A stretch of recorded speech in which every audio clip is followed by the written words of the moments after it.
Ya, tepat pada pukul 8:20 waktu Indonesia Barat. Tadi kita sama-sama menyaksikan bahwa Capres-Cawapres nomor urut 1 Anies Baswedan dan Muhaimin Iskandar ini sudah tiba di gedung MK. Mereka kemudian mengaku akan siap mendengarkan apapun nanti keputusan dari Hakim Konstitusi dan mengimbau pula kepada para pendukungnya, para relawannya untuk menghargai keputusan yang ada dan menyimak jalannya sidang dengan tertib sesuai dengan aturan yang ada.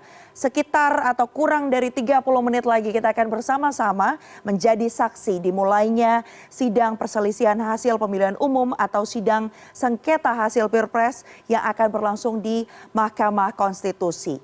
Dan kita tahu bahwa sidang PHPU ini akan berlangsung hari ini, di mana ini merupakan babak akhir dari jalannya sidang PHPU karena nantinya Hakim Konstitusi akan membacakan apa yang menjadi putusan dari jalannya sidang yang sudah berlangsung.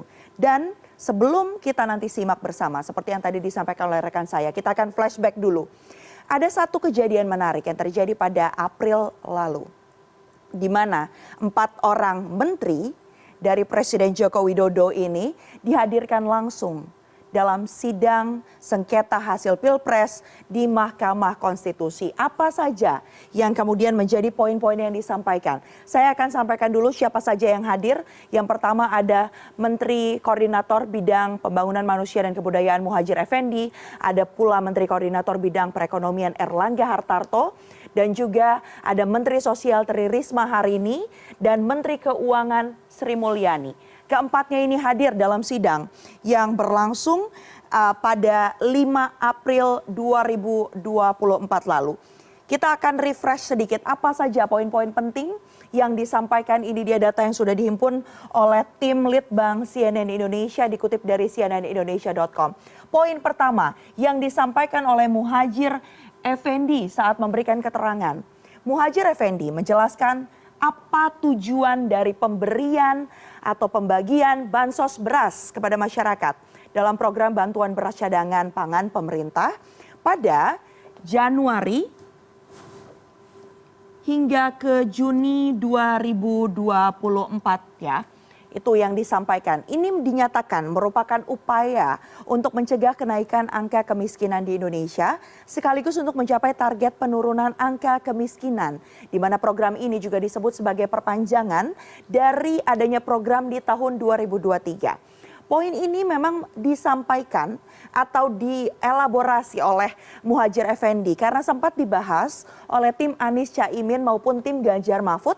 Yang kedua belah pihak ini menyoroti pembagian bantuan sosial beras jelang pemilu.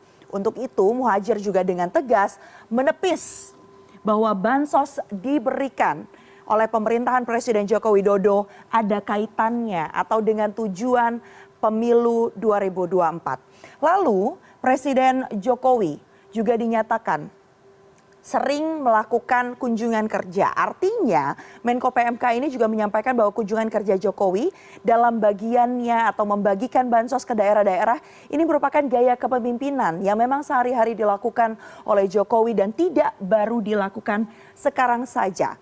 Hal ini juga disampaikan merupakan bentuk pemantauan atau check and balances, mengecek apakah semua bantuan ini disampaikan atau sudah terdeliver dengan baik atau tidak untuk bisa mendapatkan umpan balik atau feedback secara langsung dari sasaran bansos yaitu rakyat Indonesia. Dan kalau bicara soal pertanyaan-pertanyaan yang disampaikan oleh Hakim Konstitusi, diantaranya ada Hakim Konstitusi yang juga menyatakan atau menyampaikan pertanyaan, Ridwan Mansur ini terkait dengan ASN dan menteri yang lekat dengan kampanye, apakah kemudian menggunakan fasilitas negara atau tidak untuk politik. Muhadjir Effendi menyatakan bahwa ada yang namanya eksternalitas negatif atau yang bisa disengaja atau tidak terhindarkan sesuai teori administrasi dari politik. Dirinya bahkan dengan tegas menyebutkan tidak mungkin ada seorang pejabat tidak punya preferensi politik dan tendensi, dan jika ada yang bilang bahwa orang itu 100% netral artinya pasti bohong. Itu tadi poin yang disampaikan oleh Muhadjir Effendi. Lalu bagaimana dengan Erlangga Hartarto? Ini dia Akhirnya dalam sidang 5 April lalu Erlangga ini juga menjelaskan terkait dengan bagaimana kemudian pemberian bansos El Nino ini dilakukan, mengingat atau menjelaskan pula bagaimana negara-negara lain tidak hanya Indonesia saja yang mengalami dampak dari El Nino yang menyebabkan negara-negara tersebut harus bisa memberikan bantuan pasokan pangan baik itu beras maupun insentif berupa uang kepada rakyatnya. Disampaikan pula bahwa adanya kenaikan harga beras ini dikarenakan adanya kondisi iklim yang terjadi di seluruh dunia, bukanlah serta-merta harga beras naik karena adanya demand tinggi terhadap bansos. Sementara itu juga disampaikan atau ditegaskan oleh Erlangga bahwa tidak ada ekstra program yang terkait dengan pemilu, ya.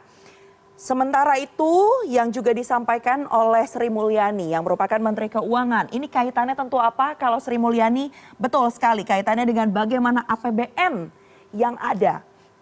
Dalam awal Sri Mulyani juga menyatakan bahwa forum di MK ini merupakan cara merawat nalar publik dan menyatakan bahwa sebenar-benarnya apa yang dirancang dalam APBN 2024 itu sudah selesai. Jauh sebelum adanya penetapan Capres-Cawapres yang berlangsung pada sekitar bulan November 2024. Ini saya punya datanya di sini bahwa awal mulanya APBN ini selesai dibahas pada 21 September 2023, diundangkan pada 16 Oktober 2023. Jauh sebelum penetapan Capres-Cawapres yang berlangsung pada 14 November 2023. Artinya ditegaskan kembali bahwa penyusunan APBN-nya tidak dipengaruhi siapapun paslon pilpres yang ada. Tidak ada pula automatic adjustment terkait dengan bansos, dan yang juga disoroti atau ditanyakan oleh hakim adalah dana-dana yang diberikan oleh Presiden Joko Widodo saat kunjungan kerja ini sumbernya adalah anggaran bantuan kemasyarakatan yang memang punya posnya tersendiri di APBN. Terakhir, singkat saja saya akan jelaskan poin penting yang disampaikan Menteri Sosial. Disampaikan bahwa BLT El Nino yang ada, yang juga berkali-kali dibahas oleh masing-masing kubu penggugat, ini sebenarnya sudah disetujui dalam rapat bersama DPR di tahun 2023. Artinya alasan-alasan juga memang disampaikan mengapa bansos ini tidak cair di Januari, Februari seperti di tahun 2004 berlaku. Dan juga Risma menyatakan bahwa atau menjawab pertanyaan-pertanyaan yang sering muncul. Kenapa sih Menteri Sosialnya tidak hadir saat pemberian bansos? Sementara kita tahu bahwa Menko PMK maupun Menko Perekonomian Erlangga Hartarto ini justru ikut serta. Ini langsung dijawab oleh Risma. Ia menyatakan bahwa sesuai dengan aturannya atau keseharian yang biasa dilakukan, biasanya Risma hanya akan turun ikut membagikan bansos jika ada sengketa di sana. Itu tadi poin-poin penting yang kemudian disampaikan oleh 4 menteri yang hadir dalam sidang yang berlangsung pada 5 April 2024 lalu.